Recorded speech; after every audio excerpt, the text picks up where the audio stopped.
திருப்புகழை பாட பாட வாய் மணக்கும் எதிர்ப்புகளை முருகா உன் வேல் தடுக்கும். வேல் தடுக்கும் முருகா உன் வேல் தடுக்கும். நீ கொடுத்த தமிழல்லவா புகழெடுத்தது, அந்த தமிழ் கொடுத்த அறிவல்லவா தலை சிறந்தது. நீ கொடுத்த தமிழல்லவா புகழெடுத்தது, அந்த தமிழ் கொடுத்த அறிவல்லவா தலை சிறந்தது. முருகா முருகா திருப்புகழை பாட பாட வாய் மணக்கும். அனைவருக்கும் வணக்கம். இன்றைக்கு செவ்வாய்க்கிழமை, முருகப்பெருமானை வழிபட வேண்டிய நாள்.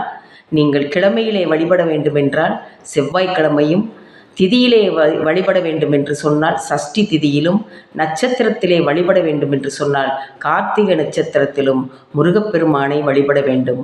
செவ்வாய்க்கிழமை அதிகாலையிலே குளித்து விளக்கேற்றி எம்பெருமானுடைய புகழை, முருகப்பெருமானின் புகழை பாடக்கூடிய திருப்புகழ், கந்த சஷ்டி கவசம், இல்லை எதுவுமே சொல்ல முடியலைனா ஓம் சரவணபவாய நமக சொல்லலாம், இல்லைன்னா வெற்றிவேல் வீரவேல் சொல்லலாம், முருகான்னு சொல்லலாம். முருகான்னு சொன்னாலே போதும், எல்லா கஷ்டங்களும் தீர்ந்துடும். நீங்கள் செவ்வாய்க்கிழமை நீங்கள் ஏதாவது ஒரு பெரிய பிரச்சனையில் இருந்தீங்கன்னா பக்கத்திலே இருக்கக்கூடிய முருகன் ஆலயத்திற்கு சென்று 9 வாரங்கள் யாருக்கு அந்த பிரச்சனை இருக்கிறதோ அவர் பெயரில் அர்ச்சனை செய்து, அந்த அர்ச்சனை செய்த தேங்காயும் பழத்தையும் வீணாக்காமல் சாப்பிட்டுட்டு அந்த வெற்றிலை பாக்கை முருகப்பெருமான் முன்னால் கொண்டு போய் வச்சுருங்க.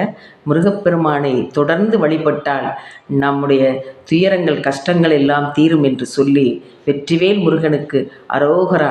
நன்றி, வணக்கம்.